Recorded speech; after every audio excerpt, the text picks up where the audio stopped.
Yo, what is up guys?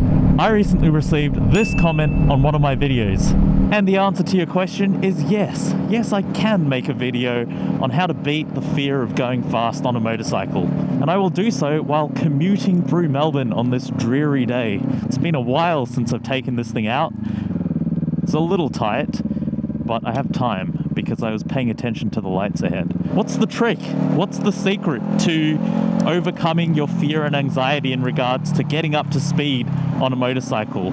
I'm just gonna go ahead and define speed as anything over 50 to 60k an hour, because that can be daunting for people who have A, never ridden a motorcycle, or B, have just gotten started on their journey. Well, the trick is to just do it.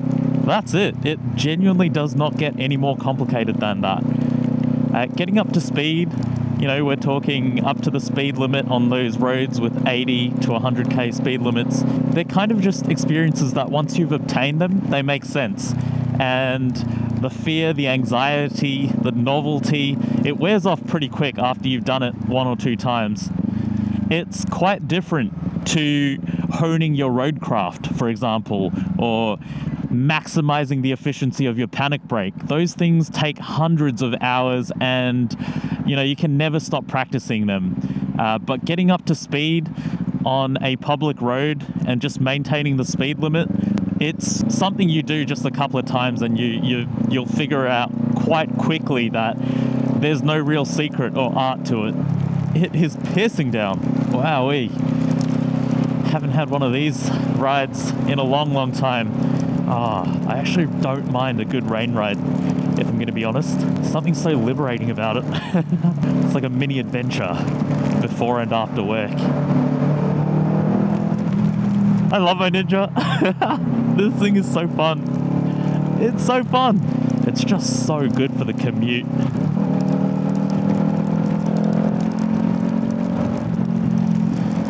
That being said, you should definitely work up to it. You know, you don't just go do your learner's permit where you ride a bike for the first time in your life and then on the way home hit 100k an hour straight away.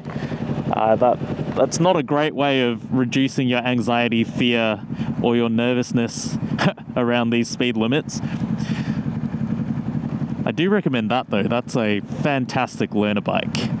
Can the Ninja 400 beat a Hayabusa? Let's find out.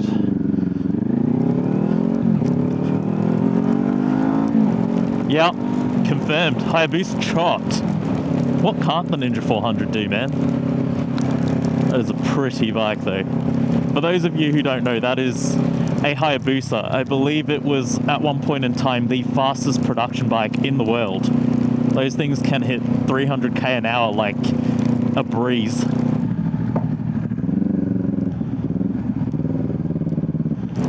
Oh man, I'm soaked. I don't actually have any winter gear, and I never have. I just get way too warm in winter gear, but I could do with some waterproofing, not gonna lie. All my gear is lightweight and perforated for airflow, because I am a warm boy. Oh, can I do it? Yeah, oh, I shouldn't have flipped my visor up, man. Oof. God damn. The problem with flipping your visor up like that is rain gets inside the visor and you can't actually wipe that stuff off. As a motorcyclist, this is what you want, to be ahead of all the traffic so that you have a clear, unobstructed view of anything else coming up in your way, and you have that nice 6-second range of vision. So as I was saying, it's really easy to get accustomed to speed on a motorcycle, but if you want to do it in a measured, incremental fashion, you should be taking baby steps. If you're going to do 100k an hour, try do 80 first. If you're going to do 80k an hour, try hit 60. If you want to hit 60, get comfortable with 40. And if you want to do 40, practice in a car park first before you hit the public road. And that's how you do it. Personally, when I started riding, I did not take a measured, structured approach intentionally, that is. It just kind of happens without you realizing it, because on your first day of the learner's course here in Victoria, which is the minimum requirement to riding a motorbike. You spend the day doing drills in a car park. And then on your second day, you actually do an on-road assessment, and you're taken out into an industrial estate, and you hit, you know, anywhere between 40 to 80k an hour during that journey. So by the time you've left your learner's assessment, you've actually got a taste for what it's like to hit speed on a motorcycle. I remember how intoxicating that moment first was. Hitting 80k an hour on a 125cc, it was amazing. I had so much adrenaline coursing through my veins, I could not contain myself. But it was about as safe as it gets, because you're on a 125, you're in a big visible group of other learners, and you're under the supervision of a licensed instructor. And then after that, you're excited, you're amped, you've just got your learners. I had bought my bike well before I did my learners, so I had a bike to hop on straight away the moment I got home. And I just rode around the block. And, you know, you're consistently doing 50k an hour in the suburbs. Eventually that graduated into hitting the highway, and I hit 80k an hour there. And before I knew it, I was on the freeway, and there was nothing remarkable about that. I don't remember it as a significant milestone.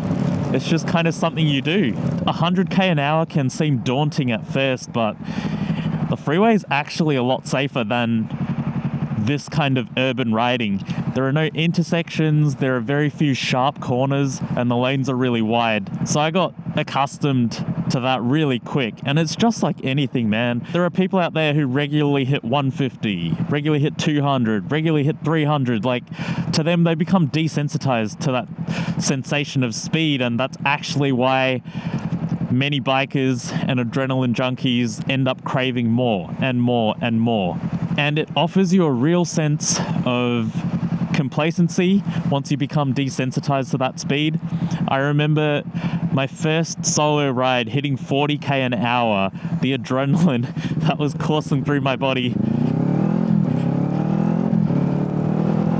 It's a drug. And eventually 40 turns to 80, 80 turns to 100, 100 turns into something more. You soon come to realize that the speed is nothing. The speed is easy. The part that really gets you is if you don't prepare for the consequences of traveling at an increased speed. When you're increasing your speed, even by 10, 20k an hour, you are amplifying the risks tenfold. You have less reaction time for anything that occurs at a higher speed. And that's the part that gets most people.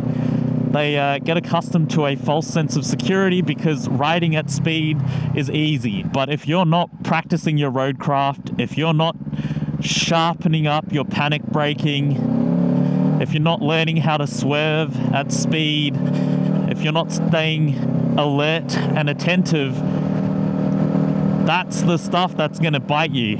And that's the stuff most people should be anxious about. That's the stuff you should fear about speed on a motorcycle. And there you have it, guys. That is my advice to beating fear and anxiety regarding speed on a motorcycle. You get over it real quick, but what you should be focusing on is maintaining practice and honing your roadcraft, because that's the stuff that's going to save you at speed. Thanks so much for watching, guys. I hope you enjoyed the video. Remember to like, comment, and subscribe if you haven't already. I will catch you on the next one.